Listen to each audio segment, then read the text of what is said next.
Les amis, bonjour à tous, chers entrepreneurs, chers travailleurs, chers chômeurs, incarcérés, qui c'est qu'on oublie? On oublie un paquet de gens à chaque fois. Tuffers, personnes qui faisons la fête, chères personnes qui recherchent la bonne voie, qui cherchent à se remettre dans le droit chemin. Voilà, bienvenue sur cette petite vidéo les amis. C'est vrai que j'ai eu une demande là il n'y a pas longtemps de la part des Tuffers. Bon bah ça a été, ils ont choisi un autre endroit. Mais j'allais dire oui, aussi incroyable que ça puisse paraître.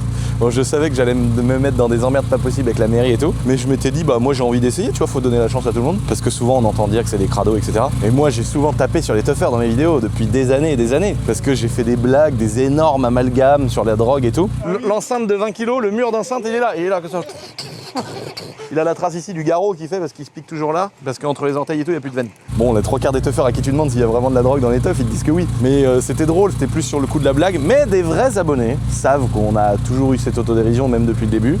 Et il y a des Tuffers qui viennent me voir dans mes événements. Et moi, j'avais dit, bah, je veux désigner, vous me désignez tant de personnes. Et par contre, c'est eux que je vais niquer s'il y a du caca partout et de la bouffe partout par terre.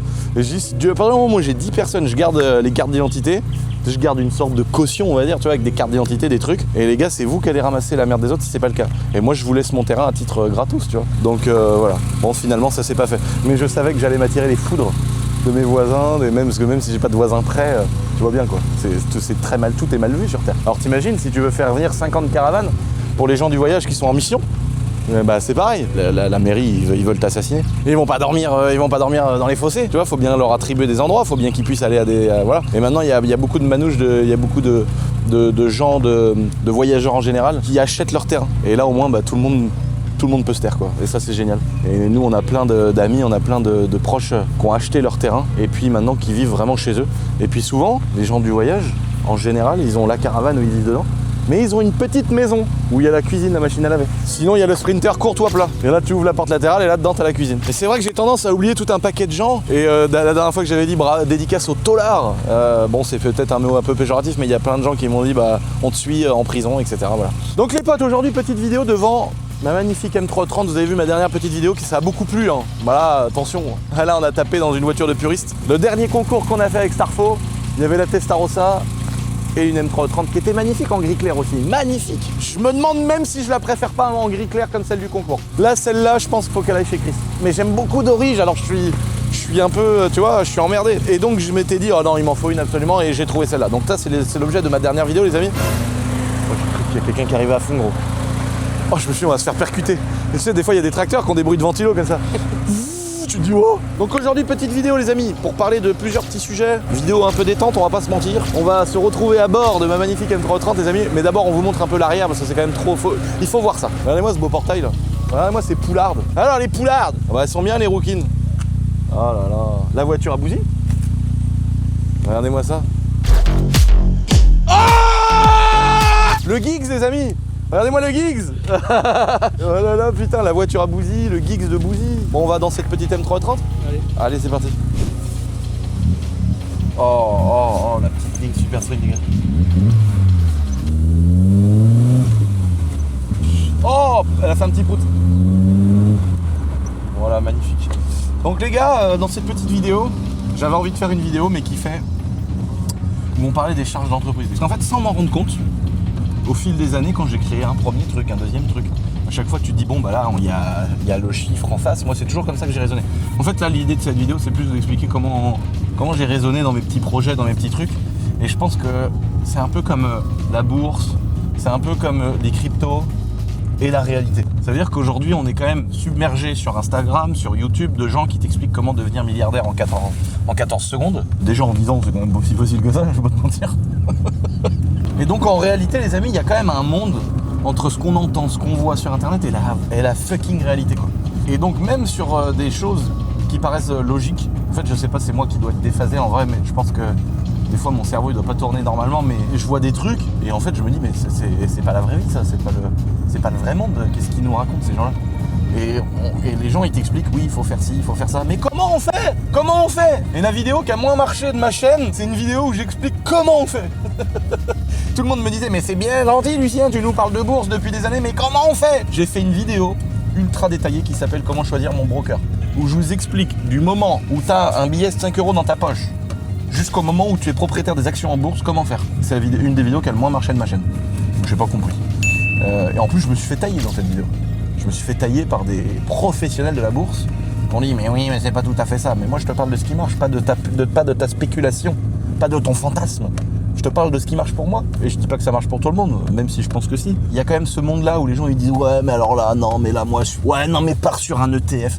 Mais les gens ils te disent ça se trouve, ils en ont même pas des ETF. Ou alors ils ont mis 7 € dans un ETF. Donc c'est-à-dire ils savent pas comment ça fonctionne. Ou alors ils savent comment ça fonctionne, mais je veux dire, ils peuvent pas te donner de chiffres ou de choses ou de statistiques intéressantes. Comme le mec qui va dire ouais, moi, tous les gens qui disent ouais, non, moi je suis à fond dans la crypto et tout. Mais t'es à fond dans rien, frère. T'es à fond dans la perte d'argent. C'est tout ce que tu sais faire. Même moi, je m'estime être quelqu'un de presque chanceux d'avoir gagné de l'argent en crypto. Et si j'avais pas eu l'argent dispo, ça aurait pas été possible. Et là, je vous parle de ça en 2026, depuis Trump. Alors voilà, je sais pas s'il faut le remercier, mais c'est quand il est passé président que le Bitcoin, il est passé à 100 000 et que là j'ai dit allez hop on vend et on limite la casse. Puis en fait bah après j'ai même gagné de l'argent. Mais si tu veux, j'ai été pendant 5 ans, je vous en ai déjà parlé de cette période-là, pendant 4 ans, 5 ans, 6 ans, je sais plus moi, déficitaire à 70% de mon portefeuille de crypto-monnaie. Pourtant je connais Asher, le mec il a une boîte qui gère plus d'un demi-milliard en crypto, tu vois ce que je veux dire? Il y a quand même un vrai monde où les gens disent ouais moi j'ai gagné de l'argent en faisant la crypto, j'ai ça. Il y en a, c'est vrai. Ce que je veux faire paraître dans cette petite vidéo les amis, c'est vraiment le monde qu'il y a entre ce qu'on entend d'internet, ce qu'on entend des gens qui, quand il a une bière dans la main au bar en train de raconter à des gens ouais moi j'ai gagné ça dans la crypto, ouais j'ai fait ça. 99,9% c'est des gens qui mentent. Et donc ça, c'est valable dans plein de choses. Le mec qui t'explique qu'il fait un projet, qui fait quelque chose. C'est trop cool, moi j'ai du mal à taper sur les gens qui font des choses. Mais le problème c'est qu'on a une image qui est trop négative. Donc entre ce que tu vois d'internet, les mecs qui sont milliardaires en 15 jours, qui vivent sur un yacht, qui vont te dire que toi t'es une merde parce que t'as un CDI, bah en fait ces gens-là les amis, il faut évidemment pas les écouter, mais malheureusement il y a des gens influençables. Et moi je le vois par exemple sur des détails qui n'ont rien à voir, mais tu prends le nombre de personnes qui signalent nos comptes parce qu'on a fait gagner des iPhones. Tu vois ce que je veux dire? Ça, c'est une catastrophe. Et pourquoi je prends le temps d'expliquer tout ça? Parce qu'il y a des gens qui se font vider leur compte, les amis. Parce qu'il faut acheter un ETF. Ils font vider leur compte parce qu'ils pensent que c'est l'Eldorado d'aller sur un casino en ligne. Ils se font vider leur compte parce que tu vois ton influenceur préféré qui t'explique de faire un jeu vidéo ou un truc à la con où il gagne tout le temps. Tu vas gagner 4 000 € comme ça. Et puis derrière, bah, le mec, il joue une fois, 2 fois, 3 fois, il a perdu ses économies, ceux de ses parents. Et après on va dire oui mais non faut mettre sur un ETF, oui non mais faut acheter dans le forex machin. Ça ne marche pas les gars. Ou alors c'est des traders. Il faut savoir qu'un trader en règle générale, il est à la fin de sa carrière généralement en perte. Lui il a gagné sa vie sur les commissions, sur les personnes qui l'embauchent, sur certaines grosses transactions. Donc les amis en fait ce que je veux dire, alors là il y a un truc qui me surprend, c'est que ma petite maisonnette elle est ouverte et que... Putain on a oublié les clés dessus. Alors, le fait d'être con, ça on le savait, mais au point d'oublier les clés sur la porte de la maison ouverte, on est vraiment des... Attends, j'y vais comme ça. J'y vais avec un bouclier. Y'a quelqu'un? Y'a quelqu'un? Oh j'ai eu peur, bonjour. Ah mais vous m'entendiez pas, je suis désolé, parce que j'ai vu la porte ouverte, je me suis dit, mais j'ai loupé un épisode. Bon bah je vous laisse travailler alors, bonne journée. J'adore. En plus j'ai crié quoi. J'ai crié, il m'a pas entendu. Tu sais que j'ai cru qu'il y avait quelqu'un qui me piquait l'isolation. Les rouleaux d'isolant. Non mais vraiment. Je me suis dit, c'est pas possible. Quelle horreur. Bon là les gars, on est dans la petite maison, c'est un décor, on est dans un fond vert, ok? C'est juste pour parler un peu de tout ça. En gros, ce que je disais juste avant dans ma belle petite M330, c'est que il faut pas se faire avoir par ce monde où on te dit que c'est facile, ça te donne envie, on te dit mais vas-y fonce, tu vas voir, c'est trop simple, etc. Et même une fois que t'as fait tout ça, moi en fait, il y a toujours eu plein de choses. Par exemple, mes petites entreprises, le vêtement, c'est quelque chose que je connais parce que c'est ce que j'ai fait, c'est là avec ça que j'ai gagné un peu de sous, c'est avec ça qu'on s'est développé, tout ça. On a fait nos vidéos YouTube. Mes vidéos YouTube m'ont permis de faire quoi? D'avoir une communauté de gens qui aiment bien ce que je propose et qui m'ont dit, bah nous on voudrait s'identifier avec un petit t-shirt boiserie. Donc je sors un petit t-shirt boiserie. J'en vends plein dès le premier soir. Je me dis, tiens, c'est incroyable et tout, c'est trop cool, on va en faire d'autres. Sauf qu'à un moment donné, quand tu fais un t-shirt, après tu fais une collection, après tu fais plein de trucs.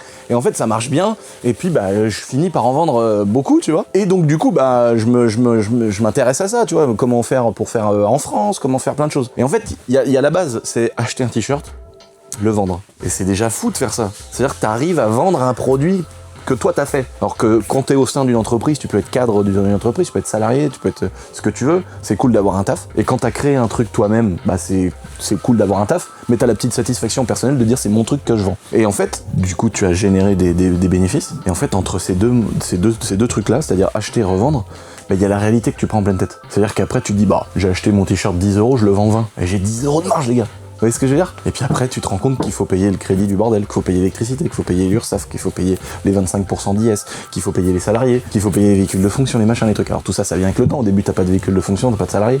Mais c'est pour expliquer que moi, l'idée de cette vidéo, c'est vraiment de vous donner mon petit retour d'expérience sur comment j'ai réussi à créer un coefficient multiplicateur sur ce que j'ai fait avec mes entreprises. Moi, je pense... Et je suis loin d'être bon dans ce que je fais, je pense que j'ai réussi à aller un peu loin dans l'optimisation, et je pense pas être à 100% aujourd'hui. J'ai eu plein de facteurs comme ça. Par exemple, la bourse, j'ai regardé plein de vidéos.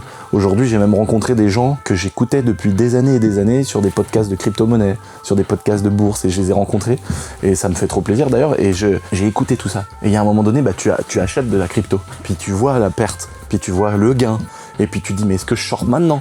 Puis après tu dis oui mais c'est facile, si je veux je vends. Ouais mais vendre, rien que vendre, bah il faut cliquer dessus, il faut transférer les trucs, après t'as des histoires de KYC où ça va mettre du temps, après on va dire oui mais là pour avoir sur ton compte perso, puis après de ton compte perso pour envoyer en crypto, la banque elle va dire ah oui mais non mais nous les banques elles aiment pas trop la crypto-monnaie donc ils vont avoir du mal à te laisser faire un virement, donc tout ça c'est compliqué, ça prend du temps. On croit que oh bah tiens vas-y ça y est je me mets la crypto, je mets 1000 balles, mais tu les mets pas comme ça les 1000 balles, tu les mets pas du tout comme ça, et quand tu veux les ressortir tu les ressors pas du tout comme ça non plus, et donc il y a plein de processus, il y a plein de choses à comprendre, il y a plein de choses, il faut faire. Donc l'idée c'est de dire, bah, si vous avez envie de faire un truc, à un moment donné, passez à l'action. Et puis au lieu de vous stresser avec 10 000 €, mais stressez-vous avec 10 € quoi. Vous voyez, vous essayez, vous voyez, est-ce que c'est facile de... Moi c'est ce que j'ai fait. J'ai mis 1000 balles en bourse. J'ai revendu des actions. J'en ai racheté d'autres. Ensuite j'ai remis de ma ligne d'action vers mon compte en bourse classique, mon compte courant. J'ai remis l'argent dessus. Et ensuite de mon compte courant à un compte personnel d'une banque en France, j'ai refait un virement. Et je voyais combien de temps ça mettait. Est-ce que j'avais un petit mail qui était un peu chiant en mode oui mais là il y a ça à remplir avant machin. Donc je me suis rendu compte de la complexité pour être un peu à l'aise avec ces systèmes là. Et avec mes entreprises c'est un peu la même chose. Je vois plein de gens, je me rappelle d'un coup de fil d'un youtubeur qui était très connu à une époque, enfin qui est toujours très connu, mais enfin bon peu importe, et qui m'avait dit comment tu fais pour faire ce que tu fais, etc.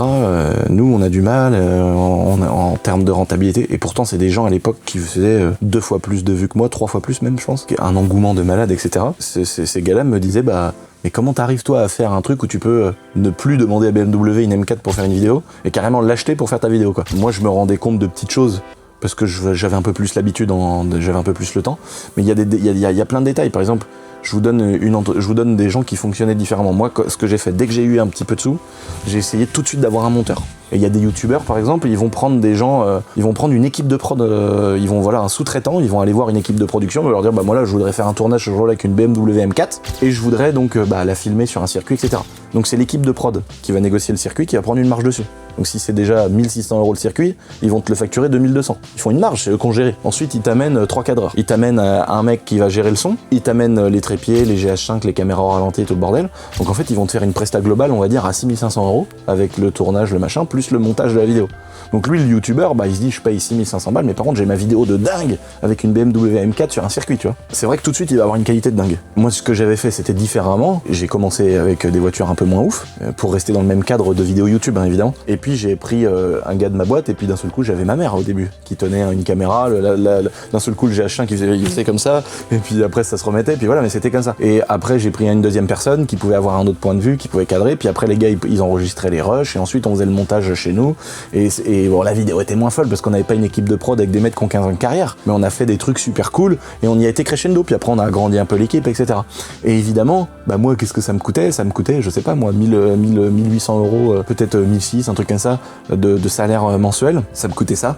Donc je savais que j'avais tant de vidéos à faire dans le mois pour payer mes salaires, mais ça, si tu veux, ça me coûtait dans le mois beaucoup moins cher, parce que j'avais carrément tu vois, admettons 1600 chargé, 2500, allez on va dire 5000 € les deux gars pour un mois, mais j'avais les gars pour un mois, non pas pour une journée, donc je pouvais faire plein de vidéos. Donc si tu veux, à la fin, si cette vidéo elle te ramène, j'en sais rien moi, 15 000 €, bah t'as une marge qui est beaucoup plus grande quand tu fais ça que quand tu vas choisir une équipe de prod et puis ceci et puis cela. Puis après par exemple, la BMW M4, Quand tu la fais venir, il y en a, ils vont faire venir une dépanneuse qui va aller chez BM récupérer la voiture, la ramener ici, tu vois. Moi, la différence, c'est que j'ai passé mon petit permis B96 et j'ai acheté un plateau d'occasion pour pouvoir monter les bagnoles dessus. Donc ça, j'ai gagné de l'argent à mort avec ça aussi. Et puis ensuite, j'ai débauché Jean-Marie, qui était chauffeur poids lourd pendant 30 ans, qui aujourd'hui me fait tous mes convois avec mes poids lourds, avec mes voitures, mes plateaux, les machins, les trucs. Et ça, en fait, si tu veux, c'est de l'optimisation. Mais chacun sa vision des choses. Je comprends totalement, et j'ai encore plein de potes qui font ça aujourd'hui, un peu entre les deux, et qui trouvent le bon équilibre. Il y a des gens qui n'ont pas la place d'avoir le plateau stocké toute l'année, qui n'ont pas la place d'avoir quelqu'un qui va être là, qui n'ont pas aussi la charge de travail pour avoir quelqu'un qui va tous les jours faire du transport de bagnole ou de trucs. Donc c'est une organisation. Mais si tu veux, j'ai raisonné comme ça tout doucement au départ, et crescendo. Ça veut pas dire que c'est la bonne version. C'est juste pour vous expliquer comment j'ai vu les choses au départ. Ça, c'est des détails comme ça qui font que ça change tout. Au début, quand tu te lances sur Internet et que tu sais que tu arrives à une capacité où tu peux te sortir un salaire ou prendre quelqu'un qui va monter avec toi, c'est 1000 fois plus rentable si t'as un truc qui est solide. Pour moi, quand tu commences à faire 50 000 vues sur chaque vidéo et que t'es régulier, qui est entre guillemets, comme disent les professionnels, game changer. Regardez ma M330, les gars. Je suis obligé de vous faire une petite pause M330 parce que là, je dois vous saouler. Et en même temps, je vais vous parler de cette petite maison aussi parce que là, ça avance et je l'avais pas filmé sur cette chaîne. En gros, le délire de ce que je vous explique, les gars, ces petits détails-là, c'est des petits détails qui changent tout pour une boîte. Et moi, je l'ai vu parce que quand il y a un moment donné, j'étais un peu brouillon, j'étais entre la micro-société et la SAS, et je cherchais à trouver des solutions pour essayer d'être un peu mieux. Mais je me disais, non mais attends, je me concentre sur comment générer du chiffre d'affaires, comment gérer ma petite boîte que je lance depuis 1 an, 2 ans, et là, on doit déjà me parler de fiscalité, de environnement fiscal, de comment payer les impôts, est-ce que c'est à l'IR, est-ce que c'est à l'IS, je sais pas, moi, j'ai pas fait une formation là-dedans. Et en fait, j'ai demandé des conseils à Géraldine, je le dis souvent dans mes vidéos. Alors Géraldine, qui est plus chez nous maintenant, parce qu'elle va enfin profiter, après une carrière incroyable comme elle a fait, de la vie. Géraldine, que j'ai rencontrée par des relations personnelles avant, m'avait tout de suite dit, bah si t'as besoin, je vais t'aider, si t'as besoin, je vais te conseiller. Et elle m'a conseillé, elle m'a beaucoup aidé, franchement. Et ça a été intéressant de se mettre là-dedans, dans une comptabilité à peu près propre, d'essayer de comprendre. Et ensuite, j'ai fait quoi? J'ai regardé des vidéos. Pourquoi faire ci? Pourquoi faire ça? Comment payer tels impôts, tel truc. Et c'est moi qui allais souvent voir Géraldine en disant, mais est-ce qu'on pourrait pas faire du déficit foncier sur cette petite machin? Est-ce qu'on a le droit sur des locaux professionnels? Est-ce qu'on peut faire des travaux, les intégrer dans les amortissements? Est-ce qu'on peut passer des charges sur la boîte si on fait la toiture du bâtiment? Et en fait, c'est tout doucement comme ça que j'ai essayé d'optimiser à fond pour essayer de, tu vois, par exemple, si t'as des travaux à faire sur un local professionnel où tu vas mettre tes caméras, ton montage et tout ça, il faut réfléchir en fait, par exemple, avant la fin du bilan comptable, il faut réfléchir et se dire, est-ce qu'il n'y a pas des petits travaux à passer sur ce bilan-là, sachant qu'on est sur une année où on a fait un peu de bénéfices, parce que l'année prochaine, ça se trouve, on n'en fera pas, ou moins. Et là, dans tous les cas, on a la toiture ou un bout du portail à refaire. Est-ce qu'il faut pas le passer maintenant, tu vois? Et puis après, on a des amortissements, t'as des charges, t'as des trucs, et puis il faut faire ces calculs-là, parce que soit ça va être bon, soit ça va pas être bon. Et ça a toujours été des questions importantes et intéressantes de se dire, là, c'est le moment peut-être d'acheter une nouvelle caméra. Cette année, on a un peu de résultats. Le fait de l'acheter maintenant, ça va rentrer dans la comptabilité, ça va descendre le résultat net de la société. On va donc payer un peu moins d'impôts. Et en plus de ça, on aura la caméra qu'on doit acheter. Vous voyez ce que je veux dire? C'est tous ces petits détails-là. Et ça change pour tout. T'as des gens qui ont un salaire. Ils gagnent 2000 € net par mois. Ils peuvent. Attends, on est des humains, on a envie de kiffer. Moi, c'est pas mon délire, mais je fais plein d'autres choses qui coûtent un peu de sous, de la moto, des trucs comme ça. Mais le gars, il a envie. Par exemple, il s'appelle Giuseppe. Et il veut aller s'éteindre la gueule au bar. On peut comprendre, tu vois. Il a le droit de faire ça. Ça coûte de l'argent. Donc le mec fait un peu la fête avec ses potes et ça lui coûte des sous. Et donc en fait, à la fin du mois, il va se dire, bon, j'ai le loyer de la baraque, après j'ai un peu d'essence dans le bordel, et puis machin, et puis truc. Le même mec qui gagne 2000 € par mois, qui également va s'éteindre la gueule au bar. Et il y en a un à la fin du mois, il peut gagner de l'argent et avoir un petit peu de bénéfice sur son compte. Et il y en a un, il est au bout du 15 déjà à découvert. Parce que soit il a une mauvaise gestion en général, soit il y a de l'optimisation à faire. Alors là, il y a plein de gens dans les commentaires qui vont dire mais tu dis n'importe quoi, etc. Moi, j'ai connu des gens comme ça qui regardaient pas et qui étaient un petit peu mal organisés. Et j'ai connu des gens qui tous les 2 mois négociaient les contrats téléphone, négociaient ci, négociaient ça.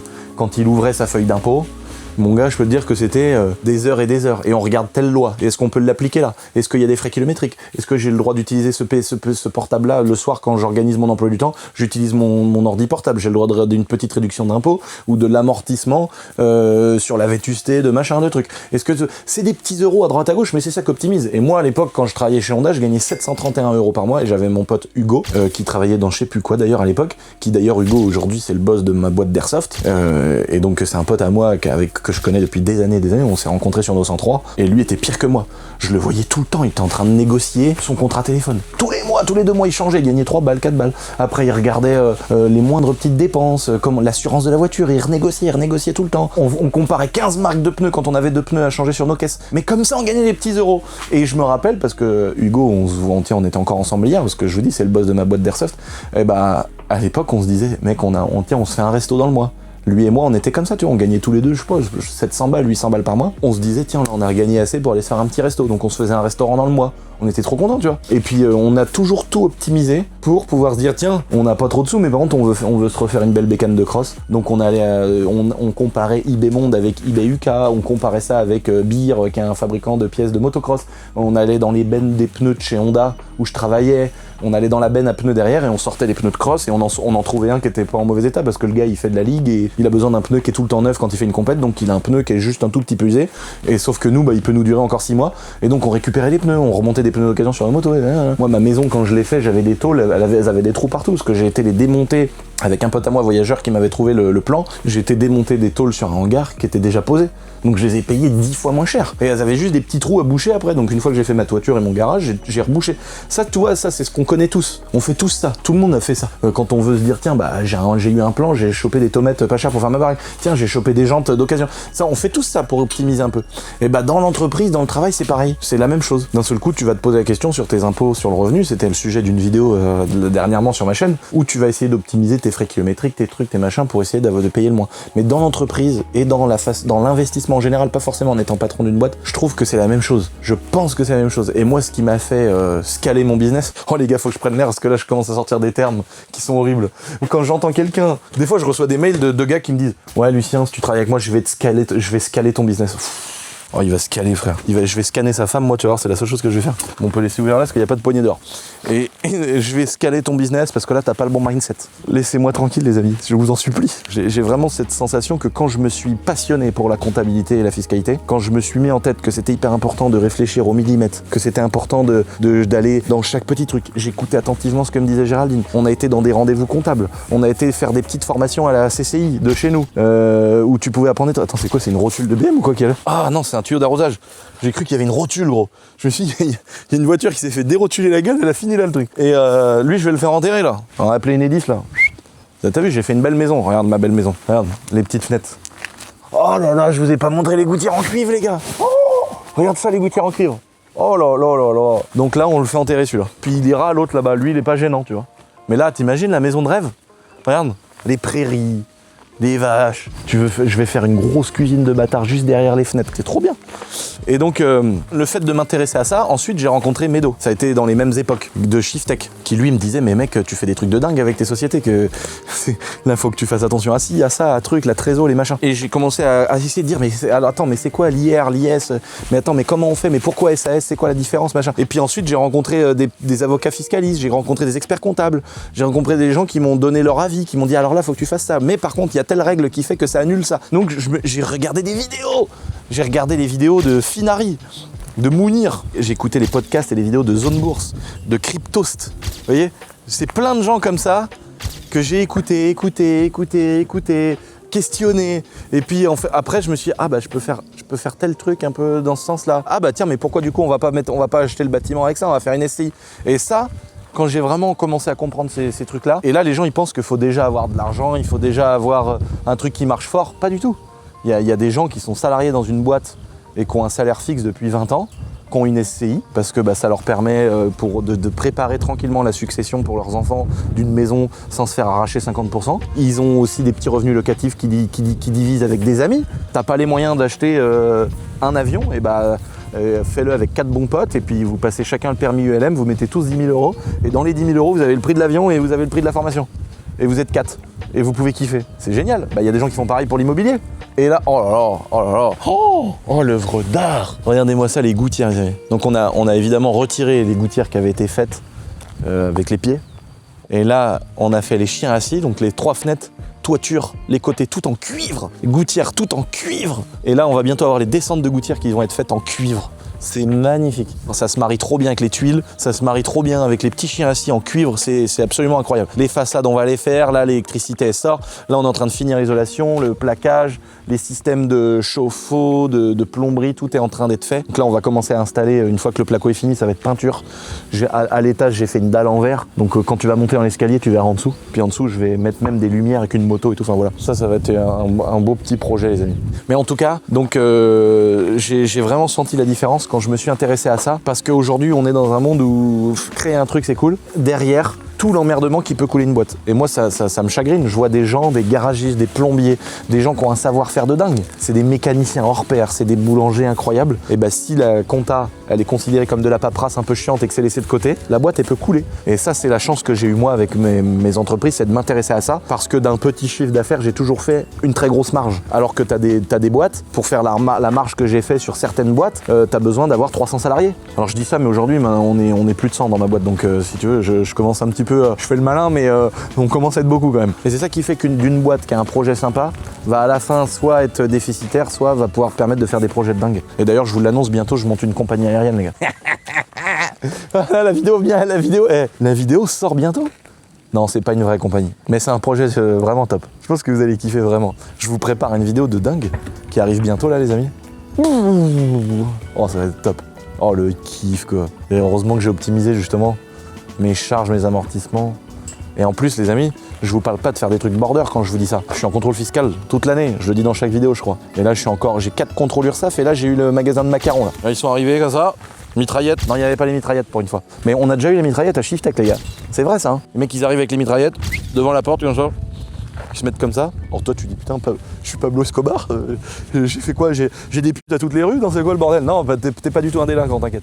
Donc le gars, il est comme ça avec un flingue à chaque porte. Puis t'as un monsieur qui arrive avec un petit costume, avec un gendarme. Contrat de travail, vous laissez les ordinateurs et tout ça. C'est vrai, hein, les gars, je mens pas. Hein. C'est ce qui est arrivé à Shiftech, les gars. À Shiftech Tour. C'est arrivé, les gars. Les mecs, ils ont bloqué toutes les portes avec des MP5. Bon, là, on n'a pas eu la même chose. Au macaron, la veille du 1er mai, pour le muguet. Tac, tac, tac. Bonjour, contrôle URSSAF. Oui.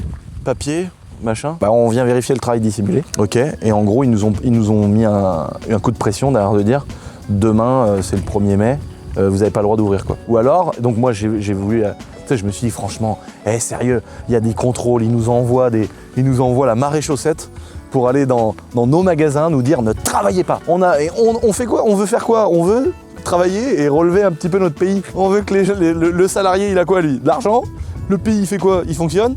Il a de l'argent aussi parce qu'on paye beaucoup d'impôts. Laissez-nous juste bosser, les mecs. Si moi, mon salarié, il veut pas bosser parce que c'est le 1er mai qu'il veut aller planter du muguet partout, et bah, laissez-le faire, je trouverai quelqu'un d'autre. Donc j'ai creusé le truc parce que je me suis dit, j'ouvre. Et il y a que moi qui pouvais y aller. Moi, vu que je suis le patron du truc, j'ai le droit d'aller vendre des macarons. Donc c'est quand même une horreur d'avoir des représentants de la loi où si tu lui réponds ou si tu parles, c'est police directe qui vient te dire on vous rappelle que vous n'avez pas le droit d'ouvrir. Souvent les policiers, les gendarmes, ils ont les poches en haut là comme ça. Les gendarmes et tout ça, force à eux parce que des fois ils doivent être dans des situations horribles. Moi je pense aux gendarmes, parce que tout le monde leur tape dessus, mais je pense aux gendarmes qui doivent être entre les agriculteurs et ceux qui viennent buter leurs vaches parce que à 500 millions de kilomètres, il y en a une qui a été cas contact. Mais il fait quoi le paysan, gros?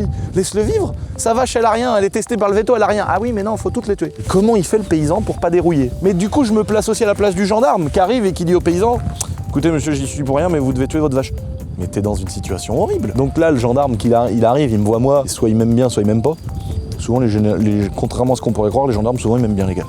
Et le gendarme, il se dit, putain, on vient le saouler dans son magasin de macarons, alors que le mec, il bosse, quoi. Tu sais, on fait rien de mal. L'autre, il a un contrat de travail, moi aussi. Les impôts, ils sont payés. Les macarons, les listings de chaîne du froid sont tenus. Enfin, tu vois, tranquille, quoi. Donc ça, c'est vraiment le truc un peu relou, d'avoir ces petits contrôles-là.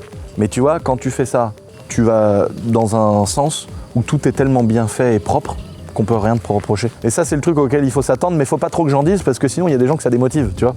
Il faut pas se démotiver, il faut pas se dire oh bah non, je fais pas ça en France maintenant. Non, il faut pas quitter le navire, les mecs. Ne quittez pas le navire, merde. On continue cette discussion à M330, les gars. Donc là, les potes, vous voyez cette petite maison, et elle est vraiment magnifique. Dedans, on est rendu à l'étape de l'isolation, on est rendu à l'étape des gouttières en cuivre qui sont posées.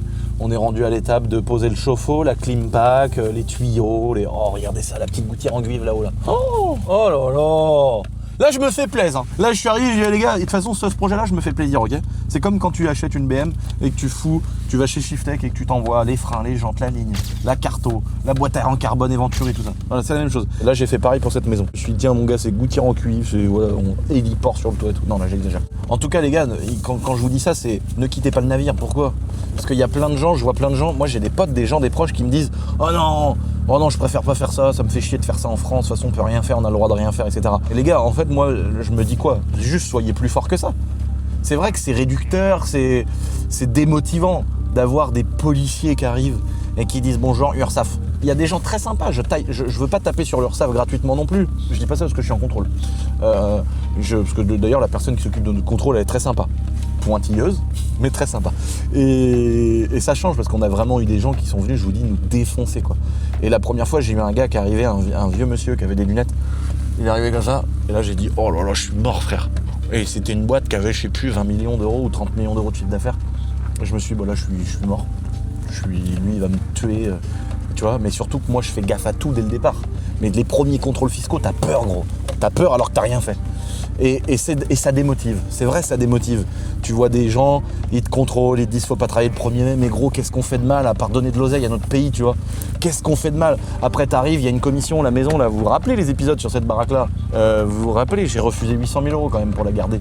Bon bah il y a quand même des gens qui se sont dit non c'est n'importe quoi ce qu'il fait. Les gars, je mets du cuivre, je mets de la tuile, je rénove le patrimoine, je rénove l'endroit où je vais. Pourquoi vous m'embêtez? Mais c'est vrai que quand tu fais un truc, on te dit non, tu dis bah je veux faire une cabane, tiens je vais faire une cabane pour mes gosses pour faire. Non mais vous êtes malade monsieur, c'est interdit. Mais vous avez le droit à 1 mètre carré maximum. Et même 1 mètre carré, faut un permis de construction. T'as envie de dire mais vous rigolez, vous foutez de ma gueule ou quoi? Donc voilà, ce que je veux vous dire les amis, c'est évident. En fait c'est la facilité de se dire oh non, en France on peut rien faire. On peut tout faire en France les gars. On peut tout faire, il y a des trucs démotivants, il y a des trucs chiants, il y a des trucs horribles. Et ben moi j'ai envie de vous dire quoi? Au lieu de répondre par la faiblesse en vous disant ouais c'est nul, je me barre. Il y a des gens qui l'ont très bien fait, je les comprends. Il y a des gens expatriés qui ont dit ah, c'est bon. C'est vrai que moi je connais pas l'expatriation, je sais pas ce que c'est ailleurs. Si c'est vraiment vrai que c'est 1000 fois plus simple, bon ils ont un peu raison. Mais d'un autre côté, ne quittez pas le navire. Pourquoi je vous dis ça? Pour la simple et bonne raison que vous soyez plus fort. Ah il y a beaucoup d'impôts, faites plus de marge. Soyez plus fort et allez dans un truc qui a de la marge. Moi aujourd'hui, j'ai monté des boîtes par passion uniquement. C'est-à-dire je connaissais même pas les marges, je connaissais même pas ce qu'il y avait dedans. J'ai monté ma boîte d'airsoft, je savais pas qu'on pourrait gagner 1 centime par million d'euros. Si j'avais su tout ça, j'aurais peut-être fait un truc plus petit. Histoire de dire voilà je l'ai fait mais ça ne nous rapporte pas, c'est voilà. Bon là tu vois ma boîte, quand tu fais 3 millions d'euros de chiffre d'affaires dans l'airsoft et que tu gagnes 130 000 € de résultat net à la fin, tu te dis et pourtant on est là depuis longtemps, tu vois. Et donc là on est en train de gérer les alliances avec des gros acteurs du marché. Donc ça c'est un putain de projet, je suis trop content. Ça risque d'avancer normalement, donc ça c'est un putain de truc. J'essaye, vous voyez, de trouver des solutions. Pourtant ma boîte elle fait 2 millions, je sais plus combien, on fait pas 3 millions mais on fait 2,5 millions, un truc comme ça. Je pourrais me dire ça y est c'est bien, c'est beau. Non, il faut continuer, il faut penser à l'avenir, il faut se développer, il faut essayer de contrer ce problème d'impôt et tout ça. Et donc je pense et je suis vraiment convaincu que il faut juste chercher dans un secteur, maintenant moi c'est mon idée, hein, c'est de plus rester dans les choses que j'ai fait par passion, c'est d'aller dans des secteurs que je kiffe mais qui vont être rémunérateurs. Le but c'est de plus mettre, parce que tu vois j'achète un petit bâtiment, puis après un plus gros, puis après je prends un salarié, 2 salariés, 3 salariés, 4 salariés, puis en fait je me retrouve à avoir mis 1 million dans un bâtiment, à avoir mis 500 000 € dans le stock, à avoir payé des gens pendant 6-7 ans pour une boîte qui génère pas beaucoup de résultats. Ça n'empêche pas la passion, et mon magasin de moto c'est la même chose, hein. On fait partie des boîtes qui génèrent le moins de résultats, mais on est passionné. Et en plus, on arrive à un stade aujourd'hui où je peux me prendre des petites motos sur le compte de la boîte et kiffer, faire des vidéos. Donc il y a une belle synergie. Mais ce que je veux dire par là, c'est qu'aujourd'hui, je vais plus viser des choses rentables. Là, on a ouvert un beau petit restaurant avenue Montaigne, j'en ai pas encore parlé, avec des gens qui sont plus connus que moi même d'ailleurs. Je dis ça comme si j'étais une star. J'ai d'autres projets vachement intéressants qui vont arriver. Mais vous avez vu, je lance moins de trucs toutes les 30 secondes. Mais j'essaye aujourd'hui de lancer des trucs qui vont à la fois me passionner, à la fois être dans un secteur où ça va être assez rémunérateur. Donc on va pouvoir rembourser des crédits plus vite, se lancer dans des projets qui vont avoir une marge assez intéressante. Mais ça c'est ma philosophie. Je kiffe ce que je fais, je kiffe ce que j'ai fait. Et aujourd'hui je me lance dans des trucs où je me dis quitte à y mettre du temps, de l'argent et des trucs, on va faire un truc ouf.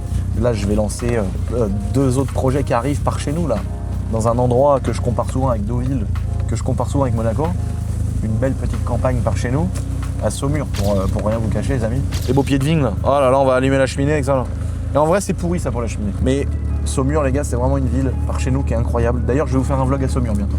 Bah, de toute façon, je vais vous en faire plein même parce que j'ai des projets qui s'ouvrent là-bas. Et donc, je me lance dans des trucs qui me passionnent à mort et en plus qui vont me faire des nouvelles choses dans des domaines que je connais moins et tout ça. Donc, je suis trop content de lancer ces projets-là. Et voilà pour ça. Et en fait, j'ai complètement dévié du sujet de la vidéo parce que le but de cette vidéo, c'était de dire comment lancer une boîte sans se faire écrouler sous les charges, sans se faire éteindre par cette charge de calcul. T'as un salarié, t'as un chef de projet, il y a toi, mais tu dois avoir 12 comptables pour être carré. Et une fois que vous êtes optimisé au millimètre, si votre boîte ne génère pas un centime, c'est que là, à un moment donné, il faut changer d'idée, tu vois. Ou alors attendre et persévérer. Mais il faut rien lâcher, il faut rien lâcher. T'as toujours des trucs comme ça qui sont démotivants. Quand tu lances une boîte, moi je me rappelle, j'avais lancé une boîte, j'avais un salarié qui s'était mis, tiens, j'en ai un qui m'a fait la même chose là. Le gars, il te demande un truc, tu lui dis, bah là, écoute, pas possible là. Hop, le lendemain, arrête de travail. Il y a quand même des médecins en France, les gars, ça devient compliqué. L'autre, il en arrête de travail. Ah, c'est marrant, hier, t'avais rien. Ah, mais là, aujourd'hui, t'es pas d'accord. Puis après, tu lui dis, non, mais t'es sérieux, vas-y, c'est un faux truc que tu fais. Oui, mais tu me laisses pas le choix. Donc tu me confirmes que t'es vraiment en arrêt pour rien. C'est-à-dire que tu fraudes l'administration, quoi. C'est cool. Enfin bon, moi, normalement, je suis pas le mec le moins arrangeant de la Terre, les gars, pour ceux qui me connaissent. Et donc, bah... c'est démotivant ça. Tu dis, tiens, je me concentre dans mon travail, dans mon truc. Il y en a un qui me fait chier, l'autre il est pas content. Tu vois, les gens aussi s'imaginent des choses, tu vois. C'est vrai que c'est pas facile. Et moi, j'ai cette chance d'avoir eu au départ des entreprises que j'ai créées sans être entrepreneur. Parce que moi, j'ai lancé mon truc avec YouTube, ça a fonctionné. J'ai lancé un t-shirt, ça a fonctionné.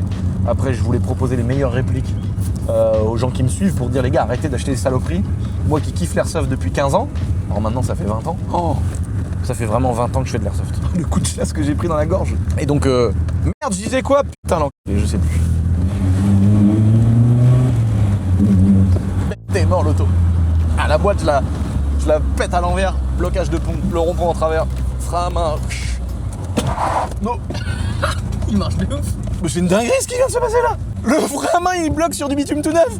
Et s'il y avait un mec à sa fenêtre, il a dû se dire, mais il fait quoi ce gogol là? Mais normalement, tu vas jusque là avec une BM, ça marche jamais.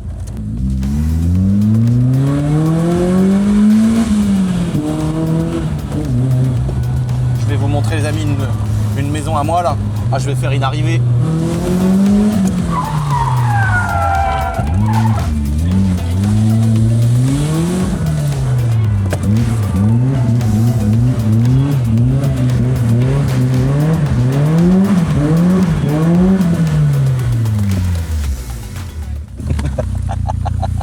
Eh, le frein à main. Ah là là, regarde, une drifteuse les gars. Ça c'est une drifteuse. Donc là les gars, je viens de tuer la cour de la maison. Bon, c'est pas très grave, parce que c'était déjà très bien ratissé et tout. Là c'est vraiment tout propre. On a fait une vidéo là, il y a pas longtemps. Là. On a refait tous les extérieurs, on a un peu fermé à droite à gauche. Là regardez, tout est propre devant les dépendances. Regardez le beau séchoir à tabac, tout est nickel devant. On a refait vraiment du gros nettoyage et tout, parce que ça y est, les maisons sont louées. On a fait une vidéo sur la maison de mon parrain, qu'on a mis en ligne. On avait expliqué que ça allait être un peu cher, parce que c'était des grosses baraques et tout. On a fait une vidéo sur celle-ci aussi, qui est finie, avec plein de petits détails, de petites choses. Et on a dit, bah voilà, ça va être des maisons chères, mais c'est une maison pour des familles. Ça va être des maisons qui vont être où il y a du terrain, où il y a plein de chambres, où il y a plein de trucs dans tous les sens. Elles ont été louées en 3-4 jours. Ça a été très rapide, donc je suis content. On n'a pas abusé. J'avais la grosse maison de mon parrain en ville. Par rapport au mètre carré et tout, c'est une maison qui aurait pu être mise à 2000 €, tu vois. Et on l'a mis à 1500. Bon, évidemment, elle est partie comme ça. Et celle-ci, c'est pareil, je crois que c'est 1500 € aussi par mois. Enfin, je sais pas si on se rend compte, 1500 € par mois, c'est énorme. Mais on n'est pas loin d'Angers, on n'est pas loin de Saumur, on n'est pas loin de Cholet. On a les autoroutes juste à côté. Et on a une maison qu'on va proposer avec 1 hectare de terrain. On a une maison on doit avoir 6 chambres. On a 2 grosses salles de bain, on a des gros salons et c'est une maison qui est totalement rénovée. Niveau isolation, niveau chauffage, elle a la clim, les sols sont neufs, l'isolation, les lumières, tout est nickel. C'est-à-dire qu'en consommation d'énergie, elle va être hyper intéressante. Et c'est surtout que c'est des maisons qui font 200 mètres carrés, quoi. Mais bon, pour 1500 € à Paris, je pense que t'as l'équivalent du SQ5 là. Allez, regardez, on fait un petit home tour, les amis. Cette logique qu'on a dans la façon de faire nos petites entreprises, de optimiser la fiscalité, optimiser les dépenses, tu vois. Est-ce qu'il faut acheter une voiture pour ton entreprise? Est-ce qu'il faut la prendre en leasing? Alors le leasing, tu sais très bien que tu la payes 8 fois la voiture, mais il y a un énorme mais. Par exemple, ça a tout a changé parce que l'État te dit qu'il faut acheter de l'électrique, après ils te mettent une carte grise sur l'électrique, après ils te disent qu'il faut acheter de l'hybride, après ils te mettent un malus au poids. Donc on se fait vraiment défoncer, mais il faut essayer de trouver toujours les petits chemins. Donc soit tu as de la trésorerie, t'en dépenses un peu, t'achètes une voiture. Soit tu vas chez BM, tu prends un leasing. Et puis bah, le premier loyer, tu le prends. Moi, la stratégie que j'ai sur les voitures en leasing, c'est que je prends avec le premier loyer le plus gros possible. Donc si j'achète une grosse caisse... C'est pas Java? Bah si. Ah bah si, c'est Java. Ah, t'aurais dû me dire, la honte. Bah attends, moi je me casse, frère, non? Ah, j'avais pas compris, frère. Donc là, venez les amis, on s'en va. Parce que là, les gens, quand même, c'est honteux. Mais là, j'arrive, moi je fais du drift dans la cour, gros, la maison on est en train de... Je savais même pas, il aurait pu me dire ça. T'as vu comment ils sont, les arbres? Non mais, après on s'étonne.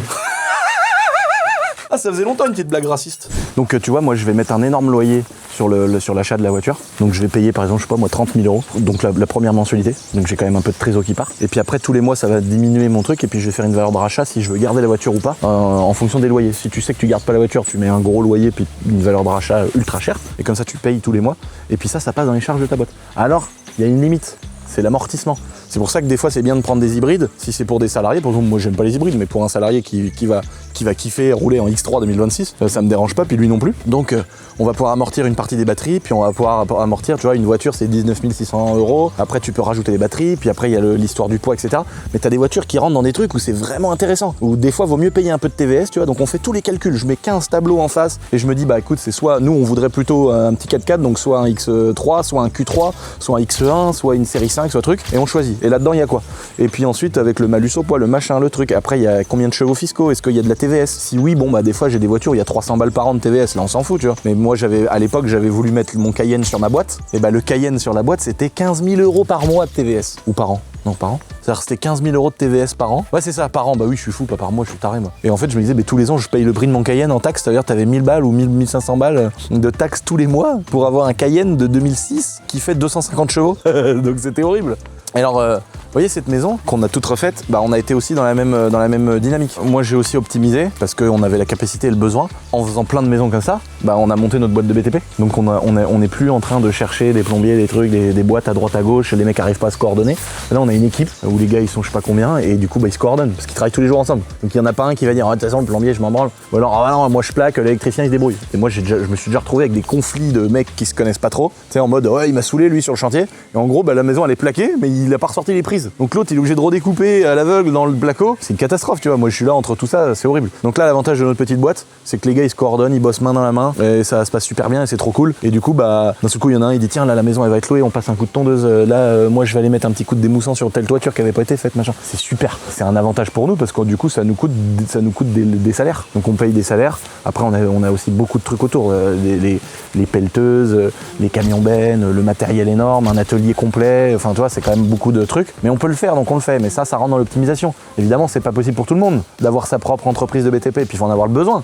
À un moment donné il faut que tu payes les mecs, il faut que les maisons, faut faire des baraques tu vois. Mais vu que en moyenne on achète une baraque par mois, tous les mois on a une maison qui finit, tous les mois on a un nouveau projet, ça leur permet de se dire tiens là on a commencé une nouvelle maison la semaine dernière, ils se disent tiens bah là on a besoin de tant de toiture, on va acheter des ardoises, on fait en tuiles, on fait comment, là on va acheter des gouttières, là on a besoin de commander des menuiseries, comme ça le temps qu'ils finissent un autre chantier, quand les fenêtres arrivent dans 3 mois, on peut s'attaquer à cette maison, là on va acheter du carrelage. Et qu'est-ce que je fais pour optimiser tout ça? On a des contrats avec des grosses boîtes, comme par exemple ça pourrait être, j'en sais rien moi, comme un Leroy Merlin ou des trucs comme ça. Et j'ai plus le nom évidemment, parce que les gars ils vont se dire mais il est gentil, on travaille avec lui depuis des années, il parle de Leroy Merlin. Je sais plus. Bon bah voilà, en gros dédicace à vous les gars. Donc ils nous disent tiens on a eu un déconvenu sur tel truc, il y a une palette qui est tombée d'un poids lourd, il y a un peu de carrelage de pété, on te vend le carrelage tel prix. Donc moi si tu veux je choisis pas le carrelage. Alors évidemment c'est pas du rose fluo ou du vert ou du truc, je choisis pas forcément le carrelage, mais j'ai du carrelage à moins 70%. Après les gars ils me disent tiens on a rentré une palette de parquet, j'ai pas besoin de parquet mais ils me le font à un prix défiant toute concurrence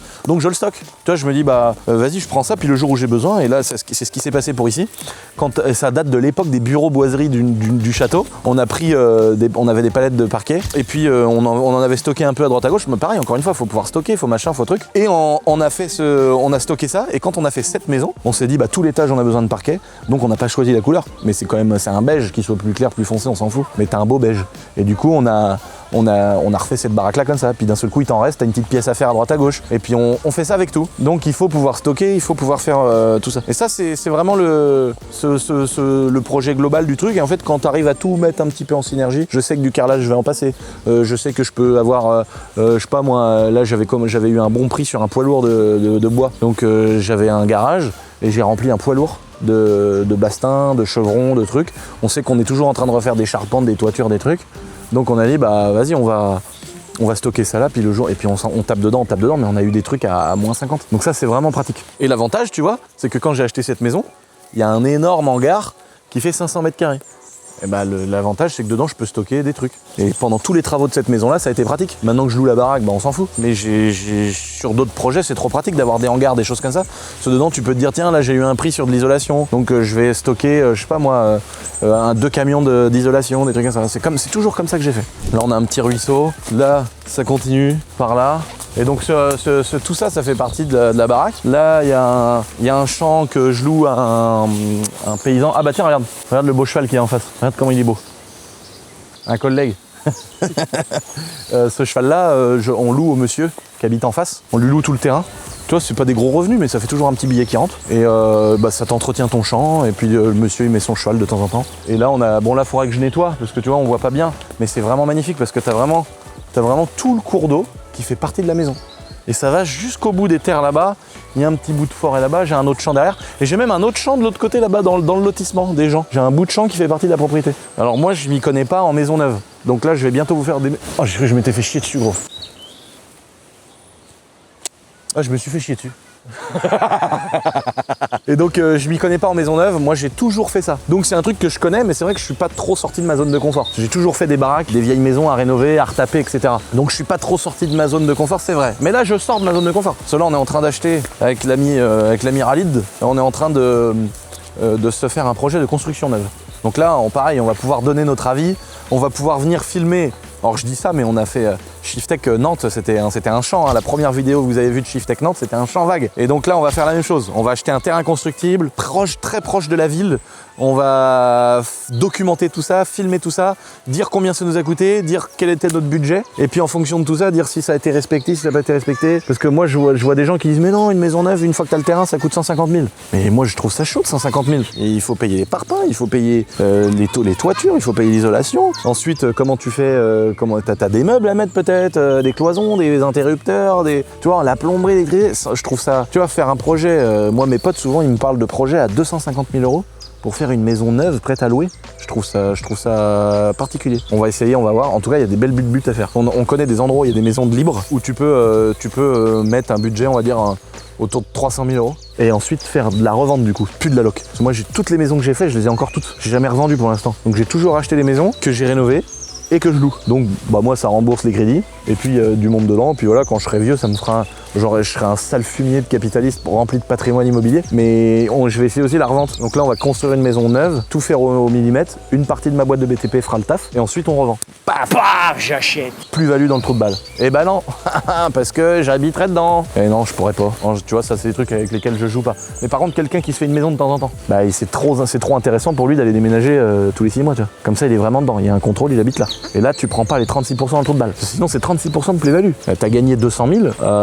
Enfin, tu vois ce que je veux dire? Quand tu commences à prendre 70 000 dans le trou de balle, ça commence à saouler, tu vois. Surtout sur 200 000. Oh, le beau fossé. Moi, je trouve ça beau, frère. Tu rigoles, mais moi, je kiffe là, frère. Regarde, mec, les saules pleureurs. Les arbres, il y a tout, il y a des châtaigniers, il y a des bouleaux, il y a des chênes-lièges, c'est incroyable ici. Et si j'habitais là, je taillerais partout. L'été, tu peux te mettre dans le fossé, l'eau est cool en plus, donc t'as pas de la vieille eau stagnante avec de la piste de ragondin. Tu peux te poser dans le fossé comme ça, t'es en soleil. C'est incroyable la campagne. C'est ici que je me suis fait insulter une fois, je faisais une vidéo. Et il y a un gars, un gros mort en face qui habite en face là. Parce qu'on était venu avec un buggy, mais on faisait pas du buggy, tu vois. Et lui, il nous engueulait comme si on avait fait du buggy pendant 7 jours. Et sa femme, elle tirait par le ventre. Il a un gros ventre. J'étais là, qu'est-ce que t'as, espèce de gros mort? Viens, bâtard. Ça l'a rendu fou. Et c'est le frère des gens qui nous ont vendus en plus ici. Je crois que c'est ça. Ouais, c'est ça, c'est le frère des gens qui nous ont vendu la baraque. Puis après, j'ai appelé son frère, j'ai dit, mais qu'est-ce qu'il a lui? Il m'a dit, oh, il est fou. Et moi, j'étais en train, ça y est, il y avait embrouille. Et il crie comme ça, je dis, qu'est-ce que t'as, gros mort? Va te faire foutre, fais le tour. J'arrive. Et puis après, sa femme, elle a dit, non. Elle lui a dit, rentre-toi, sale con. Oh, nom de Dieu. te rends compte quelle vie? Et en fait, ce mec-là était bourré de préjugés, quoi. YouTube, parce que c'est moi. Et il s'est dit à l'autre, il fait tout et n'importe quoi sur Internet. Il va faire un terrain de motocross ici. Donc l'autre, il était en stress, tu vois. Mais ces gens-là, là, il y avait le cours d'eau entre eux. Si tu enlèves le cours d'eau, il n'y a plus de testicules. Et je disais, bah, non, mais bon, bah, c'est pas ça. Mais bon, finalement, vous comprenez, nous, dans la commune, c'est vrai que bon, on avait des appréhensions. Voilà. Puis à la fin, il dit, bah, un petit café. Ta gueule, gros mort. Mais on est trop gentils, nous, en vrai. Moi, des fois, je me dis, on est trop gentils. L'autre, il est là, il nous insulte gratuitement, en gros, et nous, je vais même pas lui casser la gueule. Mais on peut pas, tu vois, c'est comme un vieillard, tu peux pas taper sur un vieillard. Alors après, il y a des limites, évidemment. Si le vieillard, il est en train de mettre des coups de couteau à ton chien, tu lui tapes dessus quand même, hein, il y a plus de vieillard. Hein. C'est comme les gens, ils disent, ah non, on touche pas aux femmes. Évidemment qu'on touche pas aux femmes. Mais si la femme, elle est en train d'égorger ton enfant parce qu'elle est schizophrène sur le bord de la route, tu vas peut-être toucher aux femmes quand même. Tu vois, il y a des limites à tout dans la vie. Bon, les potes, assez parlé, on se retrouve au château pour clôturer cette petite vidéo. Bon les amis, bien arrivé au château pour la fin de cette petite vidéo, je voulais vous faire un petit résumé.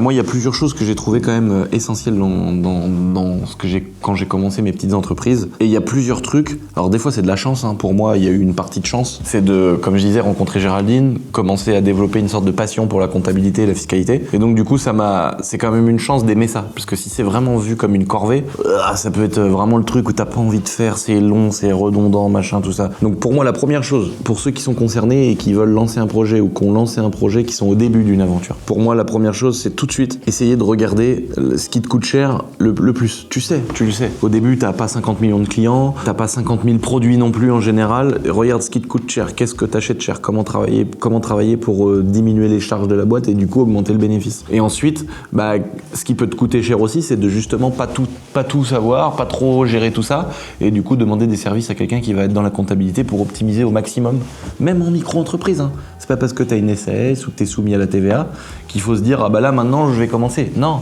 avant, en micro-société, il faut que tu aies un regard d'un comptable, le regard de quelqu'un qui a de l'expérience, le regard de quelqu'un qui a déjà travaillé avec des artisans, qui a déjà travaillé avec des entreprises, qui a travaillé avec des petits, avec des gros, etc. Qui a eu l'expérience. Plusieurs.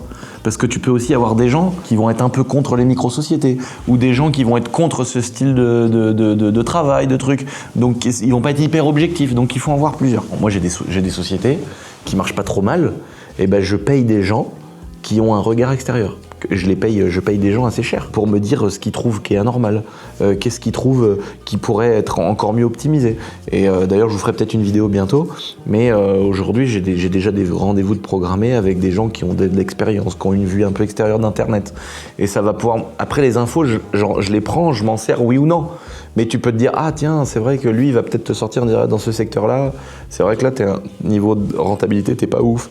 Comment tu pourrais travailler là-dessus? Et des fois, tu vas travailler sur des axes que tu n'aurais même pas pensé au départ. Vous voyez, il faut pas d'un seul coup se dire, oh ça y est, j'ai fait un petit peu de sous, ou ma boîte, elle marche pas trop mal, machin. Non, jamais. Moi, depuis le début, ma strat, c'est de préparer ma chute. De me dire, je vais couler demain. J'ai toujours pensé comme ça. Pour tout ce que j'ai fait. De toujours être dans ce délire, de se dire je peux faire mieux. Même si ça marche fort là, je peux faire mieux. Et donc comment faire pour mieux faire? Comment faire pour pas préparer demain des papiers que je vais devoir faire à mes salariés pour leur dire que je suis obligé de les virer, tu vois? Jamais je veux faire ça. Donc avoir un peu d'avance, etc. Toujours un coup d'avance. Et donc ça c'est bien de travailler, même quand tout va bien, tu dis oh bah non, ces trucs-là on les vend, on n'a rien à faire, on marche comme des oufs. Bah oui, bah quand même. Faut peut-être quand même aller voir ce secteur-là. Est-ce que tu peux pas faire mieux facilement? Tu vois, c'est plein de détails. À titre personnel, après c'est un peu différent. Je pense qu'il y a plein de choses. Il y a des gens qui se font des tableaux. Moi, quand j'étais petit, ma mère, elle a gagné à peu près toute sa vie. Elle a gagné 700 € par mois. Et elle faisait des tableaux sur une feuille. Elle faisait les comptes. Je me disais, mais comment ça faire les comptes? Et ma mère, vu qu'elle gagnait 700 balles par mois, elle avait un tableau et elle disait, voilà, je peux dépenser tant de bouffe. Il y a plein de gens qui font ça, j'imagine. Moi, je l'ai jamais fait parce que j'ai toujours été peu dépensier. Ma mère, elle disait, voilà, bouffe, lessive. Essence. Et en fonction, entre chaque truc, elle se débrouillait. Je me rappelle dans la BX, l'essence était chère. Donc elle allait acheter de l'huile de colza hyper, ça coûtait moins cher et ça passait dans la BX. Après, il y en a, ils roulent au fioul. Il y en a, ils trouvent des petites solutions pour que ça soit plus arrangeant. Et donc, c'est des petits détails de la campagne, ça. Mais tu peux faire pareil dans ta maison. C'est-à-dire faire peut-être plein d'études. C'est long, c'est chronophage, je le sais. Mais sur 10 ans, une fois que tu es dans ta maison, que tes travaux sont finis, ou que tu as acheté une baraque et ça y est, t'es bien, comme je suis là. Tu vois, là, je suis bien. J'ai toujours 2-3 petits trucs à faire au château, mais je suis bien. Bah là, maintenant, c'est peut-être le moment de faire une analyse, de faire comparer. Est-ce qu'on changerait pas la chaudière par un truc à poêle à granulés ou au pelé, ou je sais plus comment on dit. Est-ce qu'on va pas mettre une énorme géothermie? Est-ce qu'on va pas mettre une énorme aérothermie pour remplacer la chaudière? Je les ai fait, ces études. Je me suis rendu compte que par rapport au volume du château, par rapport à ce qu'on fait, par rapport au mur, les fenêtres sont en double vitrage, Bah en fait le château le plus rentable c'est la chaudière au fioul. Donc ça paraît incroyable de dire ça mais c'est le cas. Mais peut-être dans un an je vais refaire des nouvelles études parce qu'il y aura peut-être des machines qui seront encore plus efficientes, etc. Mais ça rentre dans le truc d'une vie perso d'aller loin, de toujours renégocier ses forfaits de téléphone, toujours renégocier l'électricité avec EDF, toujours essayer de voir si tu peux pas optimiser pour que tu aies moins de régulation sur la flotte, sur des trucs, sur des machins. Moi quand j'ai acheté ma première maison, j'ai pas été voir une banque et j'ai fait un crédit. Je suis tout de suite passé par un courtier pour avoir le meilleur taux d'intérêt. Bon là ça va vous paraître incroyable, mais mon taux d'intérêt c'est 0,79%. C'est fou, mais c'est bien ça. Je vais voir si on le voit. Je viens de voir qu'il me reste... Tu sais combien il me reste à rembourser sur mon prêt immobilier ? 327 €. Genre c'est ma dernière mensualité. Bon par contre j'en ai un, il m'en reste un à 45 000 et un à 692 000. Mais là ce crédit là il me reste... C'est quand même pas mon crédit à 0,79% que je suis en train d'essayer de trouver. Si. Putain, je suis refait. Oh, ça me fait quelque chose. Mon premier crédit tu prends une claque dans la gueule quand même. Ton premier crédit qui s'arrête, alors j'ai pas fait un truc sur 30 ans, tu vois. Mais ton premier crédit qui s'arrête, tu prends une claque derrière la tête quand même. Mon crédit à 0,79%, c'est la dernière fois que je peux frimer. Le mois prochain, je pourrais plus frimer sur ce crédit-là. En tout cas, l'idée c'était de trouver des taux d'intérêt. Je le fais toujours aujourd'hui. Alors aujourd'hui, je vais pas voir un courtier. Je fais venir plein de banquiers ici, d'ailleurs à cette table souvent. Et puis on essaye de trouver les meilleures solutions pour travailler ensemble. Mais là, c'est différent, c'est une entreprise. Il y a des gros encours bancaires et tout ça. Mais à titre personnel, il faut toujours aller tout renégocier, tout revoir, tous les contrats. Moi, le truc qui m'a toujours hanté, c'est les mensualités. Et quand j'ai commencé à gagner un peu de sous, je me suis dit, allez, vas-y, je vais me faire un vrai cadeau, je vais m'offrir un truc sur Deezer ou Shopify ou je sais plus comment, Stoppy, je sais plus quoi. 10 balles par mois et t'écoutes la musique sans galère. Mais moi, vu que j'écoute tout le temps la musique, je me lève le matin, j'écoute de la musique, je me lève le soir, je me couche le soir, j'écoute de la musique. Donc, c'est rentable de mettre, mais c'est horrible de mettre, je préférerais payer 1700 € et avoir à vie mon abonnement, tu vois. Et au moins, voilà. Parce que là, le fait de payer tous les mois 10 balles, ça m'énerve. Puis après, tu te dis, bon, bah vas-y, je vais mettre Netflix à ma daronne, tu vois. Tu mets Netflix, tu remanges 15 balles. Ensuite, elle me dit, ah bah celui-là, il n'y est pas, faut payer Amazon Prime. Et Internet. Et puis ton forfait machin. En gros, tu te rends compte que de 10 balles, 15 balles par mois, t'en as ça fois 3 millions. Et en fait, c'est des charges énormes fixes. Donc, il y a un moment donné, il faut faire un choix. Alors, l'avantage avec YouTube Premium, c'est que tu peux voir des vidéos, des films, je crois aussi. Il y a des films, peut-être pas aussi bien que Netflix, hein, j'en sais rien. Mais tu peux mettre aussi tes playlists de musique. Donc aujourd'hui, je pense qu'il y a peut-être moyen de se dire, allez, j'arrête un truc, ou j'en arrête 2, mais j'en prends qu'un. Donc ça, c'est de l'optimisation. Tu dis, bon, bah, il n'y a plus Netflix, mais par contre, on profite de ce qu'il y a sur YouTube, mais par contre, avec YouTube, tu peux aussi écouter la musique. Il faut faire tous ces trucs-là pour optimiser, parce que 10 balles, c'est 10 balles. Mais quand ça fait 20 ans que tu payes 10 balles par mois, mais t'aurais pu rembourser des trucs beaucoup plus chers, tu vois. Mais en tout cas, cet argent-là, si tu l'avais mis en bourse, bah, ça aurait été beaucoup plus important. Pareil, un deuxième conseil que je peux donner, un truc que j'ai fait au début. Alors aujourd'hui, c'est différent parce que j'ai une stratégie un peu différente, parce que je peux me permettre de mettre des plus gros moyens en bourse. Mais moi, je faisais des virements, comment on appelle ça, programmés. C'est-à-dire, j'ai toujours eu un compte où j'envoyais un virement programmé. De ce que je pouvais. Ça sert à rien d'avoir des ambitions trop grosses. Par exemple, moi à l'époque, je gagnais 700 balles, 730 € par mois, 731 € par mois. Et après, j'ai gagné 1004 net. Quand je gagnais 1004 net, je mettais 200 balles tous les mois. Tous les mois, c'était programmé, c'est-à-dire que je n'avais rien à faire. Et j'avais un PEL ou un CSL ou je sais plus comment il s'appelait. Et tous les mois, il y avait 200 balles qui tombaient. 200 balles, 200 balles. Quand ma boîte d'Airsoft a commencé à bien tourner, Essentiel Airsoft, j'ai programmé 10 000 € par mois. Donc tous les mois, c'est beau les gars, hein. Attention, hein. Là, les gens, ils vont se dire 10 000 balles par mois, machin. Les gars, 10 000 balles par mois sur une société en France, qui en plus est une petite société, 10 000 balles par mois, c'est un vrai challenge de faire ça. Et je mettais 10 000 de trésor tous les mois. Enfin, je le mets toujours d'ailleurs. Tous les mois, 10 000 balles qui traînent. Les gars, il y a 100 plaques au bout d'un an. Hein. Et ensuite, j'ai fait ça à plus grosse échelle sur d'autres sociétés où tous les mois, je mettais 100 000 de programmés. À la fin, mec, imagine, t'as 1,2 million à la fin de l'année sur d'autres. Enfin voilà, c'est des stratégies où tu te dis, bah, c'est des grosses boîtes, il y a des gros encours, il y a des gros trucs. Cette boîte-là, elle peut mettre 10 000 ou 100 000 par mois, bah tu le fais. Et à la fin de l'année, ça change tout. Mais c'est la même chose pour 15 €, les gars, c'est ça qu'il faut se dire. Moi, quand j'ai commencé, je faisais ça en bourse. J'ai continué en mettant, quand j'ai commencé à gagner un peu de YouTube, mais que j'étais chez moi dans mon grenier, tout ça, et que je commençais un peu, je mettais 1000 balles par mois. Bah, c'est la stratégie qu'a recopié Hugo le monteur, et aujourd'hui, je crois qu'il a 40 ou 50 000 € en bourse, alors qu'il fait déjà plein d'autres trucs à côté, quoi. Il roule, il fait du cross, tu vois bien, il va en vacances, il s'achète sa 3e maison, là. Il est bien, cet enfoiré. Et aujourd'hui, moi, c'est des choses que je fais plus parce que je préfère prendre les dividendes à la fin d'année, c'est d'autres stratégies. Mais quand t'as un revenu fixe mensuel, c'est trop bien de faire ça. Et si tu gagnes 1 200 €, et bah, tu te mets 50 balles par mois. Et bah, 50 balles par mois, ça te fait une vraie diff à la fin de l'année, parce que tu vas avoir cette petite argent, cette petite pécule qui va se développer, qui va grossir, tu le laisses en bourse. Et voilà. Et tu joues avec 500 balles, et puis après avec 1000, et puis après avec 5000. Et donc ça, c'est vraiment les meilleurs conseils que je peux donner. Faire des virements programmés, ça c'est la règle numéro 1. Même sur vos sociétés et perso. Découvrir le monde de la bourse tout doucement. Gérer une bonne compta dès le départ, c'est pas parce que vous vous lancez que c'est des choses auxquelles il faut penser trop tard. Parce que justement, il sera trop tard. Et vous aurez des redressements, de l'argent à redonner. Et je vous parle en connaissance de cause. J'ai envoyé beaucoup de gens de YouTube, voir des avocats fiscalistes, faire des arrangements avec l'administration pour éviter d'avoir 3, 4, 500 000 euros d'amende. C'est vrai ce que je vous dis, c'est des vrais exemples que je vous donne. Donc ça, c'est hyper important. Et puis, essayer d'optimiser toutes les moindres factures qui tombent. Moi, j'ai fait des études pour avoir une station essence ici. J'ai fait des études pour poser 50 kilos de trucs de panneaux solaires. J'ai pas été au bout parce que c'était pas si rentable que ça. Mais j'ai tout étudié. Et c'est comme ça que t'arrives à essayer de faire un truc où à la fin t'es rentable, alors que si t'avais fait la même chose sans te prendre trop la tête, t'es pas rentable. Donc ça c'est enfin moi en tout cas c'est ma vision des choses. Donc les amis, j'espère que cette petite vidéo vous a ouvert les yeux sur ces petits détails importants quand même. Dites-moi quelles sont vos stratégies à vous dans les commentaires, je suis curieux de savoir. En tout cas moi c'est comme ça que j'ai fait, en faisant gaffe à tout et en essayant d'optimiser au maximum. Mais donnez-moi vos stratégies d'optimisation dans les commentaires, parce que n'oubliez pas que je me suis fait avec vous, je me suis fait grâce à vous, et je me suis fait aussi en même temps que je continue à me développer. Donc j'écoute vos commentaires, j'écoute vos avis, j'ai beaucoup d'abonnés qui m'ont aidé, qui m'ont donné des conseils, etc. Donc même pour moi, ça me sert ces vidéos-là finalement. Donc mettez-moi tout ça dans les commentaires les amis, dites-moi ce que vous en pensez, et abonnez-vous à cette petite chaîne YouTube. Allez, salut!